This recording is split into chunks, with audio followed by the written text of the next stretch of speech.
शेतकऱ्यांची संपूर्ण कर्जमाफी व्हावी सोबतच इतर मागण्यांसाठी बच्चू कडूंनी महाएल्गार मोर्चा काढलेला आहे। नागपूर शहरातील महत्त्वाचे 4 महामार्ग जर पाहिलं तर या मोर्चामुळे काल जाम झाले होते। त्यानंतर न्यायालयाने जे आहे ते आदेश देत संपूर्ण महामार्ग खाली करण्याचा जे आहे ते आदेश दिले होते। त्यानंतर हजारो शेतकऱ्यांनी जे आहे ते एका क्षणार्धात जो आहे तो संपूर्ण महामार्ग खाली केलेला होता।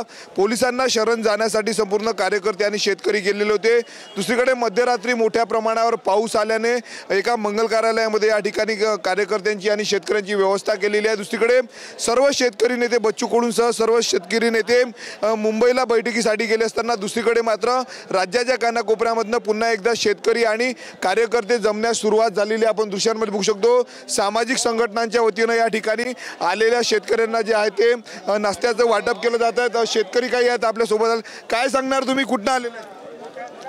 मी मोजरीहून आलो आहे आणि गेल्या 3 दिवसापासून मी या महाएल्गार आंदोलनात सहभागी आहे। आज भूक लागली, आम्ही भात कोणातरी शेतकऱ्यांना भात बनवून आणला, आम्ही भात खाऊन आलो आणि आम्ही मुंबईला जे बैठक चालू आहे त्या बैठकीचा आता काय निकाल लागते या निकालाकडे आमचं पूर्ण लक्ष आहे। आणि बच्चू भाऊ तो पॉझिटिव्ह निकाल घेऊन शेतकऱ्यांची कर्जमाफी घेऊनच येईल अशी आम्हाला आशा आहे आणि आम्ही ते पूर्ण होईपर्यंत आम्ही इथंच थांबणार आहोत। बच्चू कडूंचं म्हणणं आहे की कर्जमाफी झाली, मागण्या मान्य झाल्या नाही तर माघार घेणार नाही। उद्धव साहेब ठाकरे ज्यावेळेस मुख्यमंत्री होते त्यावेळेस 14,000 15,000 भाव होता, त्यावेळेस असे 15,000 रुपये 10,000 रुपये भाव पाहिजे कापसाले, सोयाबीनला 6-7 हजार भाव पाहिजे। कुठून आले तुम्ही?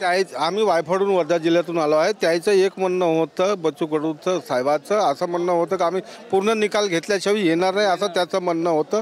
त्याच्यासाठी आम्ही थांबून आहे इथं। काय अपेक्षा आहे सरकारला तुमच्याकडून? सरकारनं आम्हाला कर्ज माफ करणे आणि मालाला थोडासा भाव तरी देणार पाहिजे असं आमचं समोर। कुठून आले तुम्ही? आम्ही झरी-दामणी तालुका यवतमाळ जिल्ह्यामधून आलो आहे।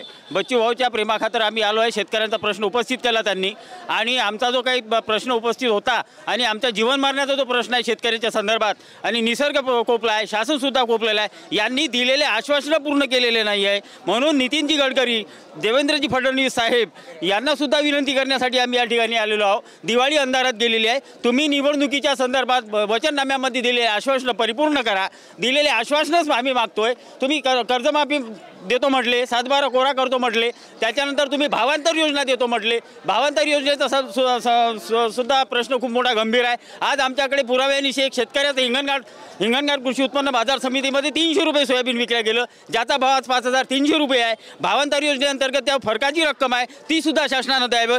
त्यांनी दिलेले वचननामा आहे आणि तो वचननामा परिपूर्ण करण्यासाठी आमची एक अर्धा हाक आहे। म्हणून आम्ही दूरवरून महाराष्ट्राच्या कानाकोपऱ्यातून बच्चूभाऊ कडू आणि शेतकऱ्यांच्या नेत्यांनी, जे शेतकरी नेते आहे, शेतकरी पुत्र आहे, वामनराव चटप साहेब सुद्धा आमच्या राजुरा मतदारसंघात म्हटलं की निर्णय झाला नाही तर पुन्हा या ठिकाणी थांबण्याची आमची। आम्ही एका न्यूज चॅनलला मागास सांगितलं आमचा कोणताही शेतकरी येथून जाण्यास तयार नाही। बच्चू भाऊच्या निर्णयाची, शासनाच्या निर्णयाची आणि बच्चू भाऊ जो फतवा घेऊन येतील त्यांची आम्ही परिपूर्ण वाट पाहत आहोत। त्यांचा फतवा काय असेल ते आमच्या समोर ठेवल आणि त्यानंतर आम्ही निर्णय घेईल।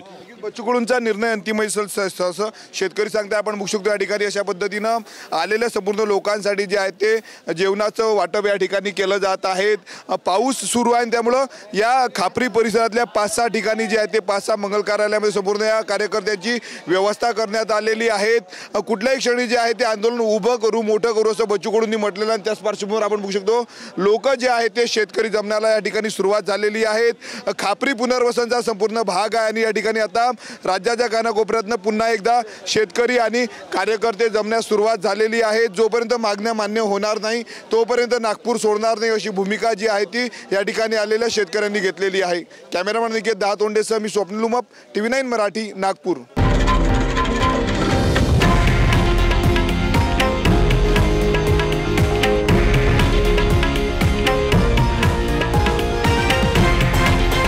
हे आहे देशातील नंबर 1 न्यूज नेटवर्क आणि आपण पाहत आहात TV9 मराठी, एकमेव।